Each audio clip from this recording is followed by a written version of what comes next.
Hola, bienvenidos a Esquina Literaria. Soy Yolanda Miranda y les estoy compartiendo la lectura de este libro de Saúl Alvidrez, Sobreviviendo al siglo XXI, Chomsky y Mújica.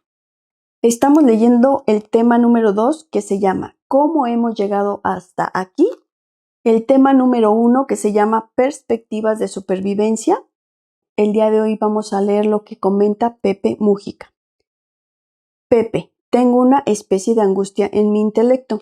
Pienso que la gran interrogante es si la humanidad tendrá tiempo de enmendar los desastres que ha impulsado sobre la naturaleza o no. Este es el gran dilema, porque la humanidad tiene conocimientos y tiene medios, pero no logra concentrar suficiente decisión política para tomar a fondo las medidas que hay que tomar.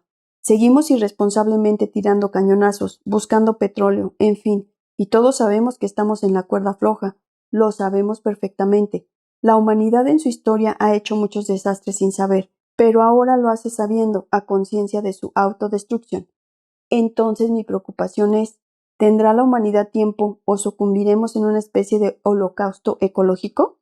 ¿O sucumbirá una parte importante de la humanidad por la falta de decisión política en el mundo actual? Solemos pensar en términos de estados y no decidimos en términos de especie, y por eso cometemos disparates uno detrás del otro. Ahí está la invasión a Ucrania y ahí está lo que está haciendo Occidente. Estoy convencido de que no hay crisis ecológica o nuclear, hay crisis política. Hemos desatado una civilización que no tiene mando político, está gobernada por los intereses de mercado. La política quedó subordinada a los intereses de mercado. Y ahí vamos navegando irresponsablemente. Y esto se agravó mucho en los últimos años. Las cifras son de terror. Es como un diálogo de sordos. La política no organiza las recomendaciones de la ciencia. Y es cada vez más peligroso porque el peso de la humanidad, es decir, la influencia de su actividad y su poder tecnológico sobre el planeta se ha transformado en un factor geológico. Hasta hace poco la geología era independiente de nosotros. Los humanos teníamos que lidiar con las desgracias ecológicas y era como una lotería. Pero ahora los humanos tenemos tal peso arriba de la Tierra que incidimos sobre el mundo del planeta, y así somos como un gigantesco aprendiz de brujo, influyendo en las claves de la vida. Y la vida responde con cambios y crea nuevas cosas permanentemente, no es pasiva. Creo que la primera vez que algunos humanos se dieron cuenta de que habían adquirido ese nivel de influencia en los ciclos de la vida fue en la época de Darwin, gracias a unas chinches que cambiaron de color, viviendo en el Londres industrial del siglo XVIII, que estaba cubierto de polvo y nubes de carbón. Hubo unas chinches que siendo blanquitas empezaron a ser negras. Eso llamó mucho la atención en su tiempo y creo que es un problema que vino a quedarse. Noam. Justo esta mañana conseguí en internet un libro de un científico australiano muy conocido, un científico del clima. El libro se llama El Plutoceno. Como vimos a partir de la Segunda Guerra Mundial, la era geológica actual se llama Antropoceno, que es el periodo en el que la actividad humana está dañando severamente al medio ambiente y actuando con una fuerza geológica. Pero ahora Andrew Gleason está argumentando que ya hemos pasado el Antropoceno y estamos entrando en una era llamada Plutoceno, en la que el ecosistema terrestre estará determinado por la cantidad de plutonio en el ambiente. Los humanos estarán restringidos a pequeños grupos de cazadores y recolectores en las áreas polares, y el resto del mundo estará tan contaminado por la radiación y el plutonio, además de, por supuesto, el calentamiento global, que será inhabitable. Como van las cosas no es una perspectiva poco realista. Pepe, realmente es descorazonador. No podemos ver la realidad sino a través de un formidable dilema pesimista. No sé si un milagro nos pueda sacudir, pero tengo mis dudas. Noam. Muy cierto, las señales son descorazonadoras. Algunas de las peores están en el Círculo Polar Ártico, en el norte, que es una zona crítica para la regulación del sistema climático global, pues no solo afecta a los océanos, sino todos los patrones climáticos del planeta. Esta zona se está calentando a una velocidad mucho mayor que otras partes del globo, donde la situación también es grave, pero en el Ártico es mucho peor, y esto tiene un efecto de autorreforzamiento.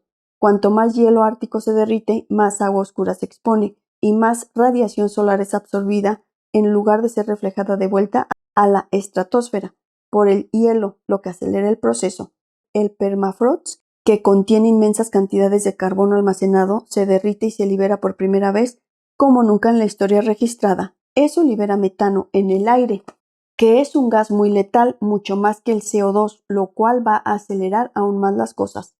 Pero observemos también el resto del mundo. En lugares como la India, donde el 10% de la población tiene aire acondicionado, los campesinos pobres están intentando sobrevivir con temperaturas que llegan a alcanzar los 50 grados Celsius, con gran humedad, y eso ocurre ahora, pero en el futuro será aún peor. Los lugares donde nosotros, Noam y su esposa Valeria, vivimos, como el sudeste de Estados Unidos, pronto serán desiertos. El agua ya se está acabando. A donde mires, nos dirigimos a la catástrofe.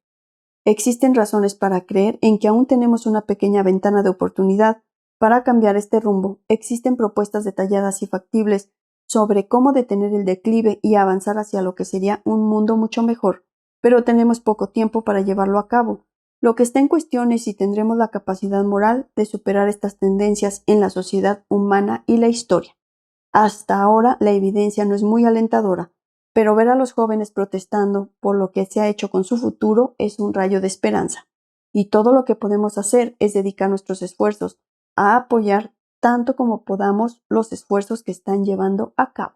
Saúl, esos son los jóvenes de hoy, o por lo menos algunos de ellos, pero ¿creen ustedes que los líderes políticos y económicos del mundo actual estén a la altura de los retos del siglo XXI? Pepe, no.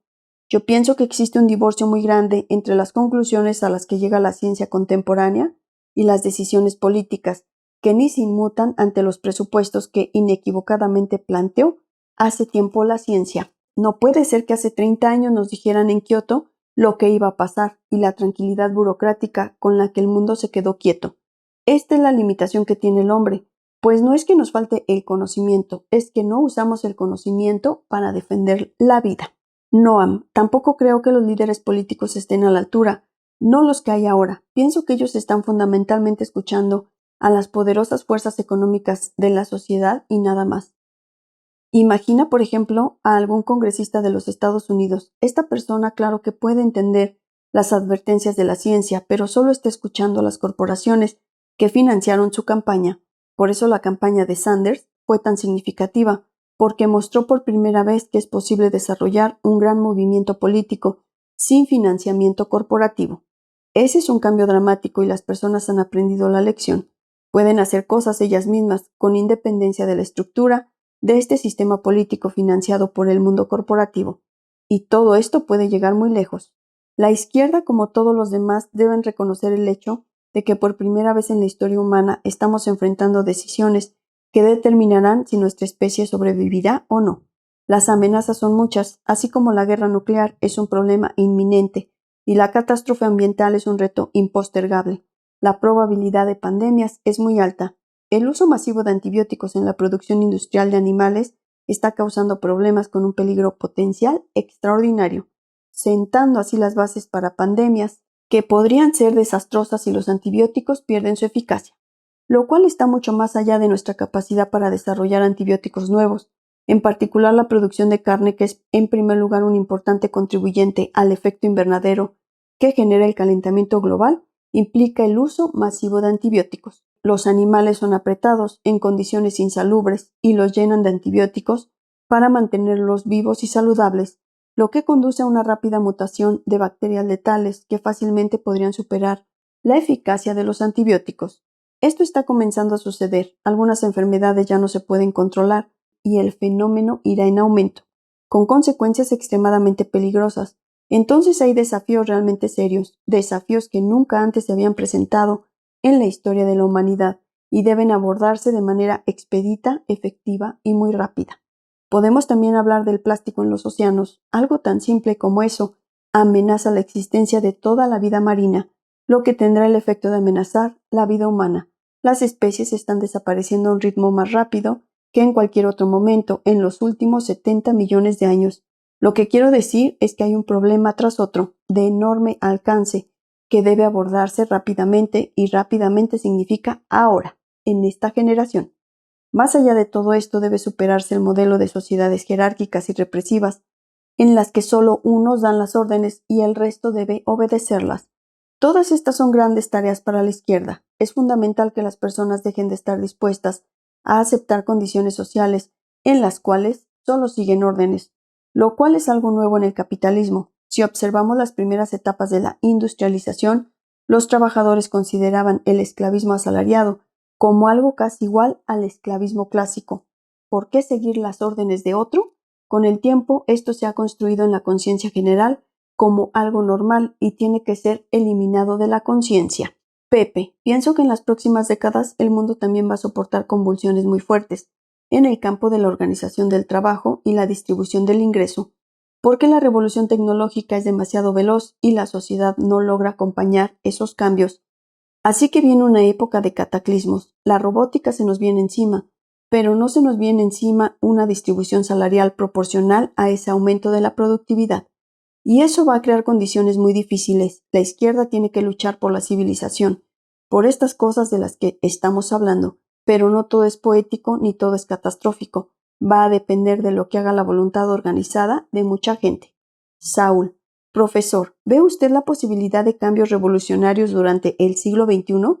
Por revolucionarios me refiero a aquellos de tal envergadura que transformen el modelo global de raíz y construyan una civilización sostenible. Noam, bueno, si veremos o no cambios revolucionarios en el siglo XXI aún no lo sabemos, pero insisto en que debe haber cambios muy significativos específicamente en la forma en que se organiza la sociedad. De lo contrario, el problema no tiene solución.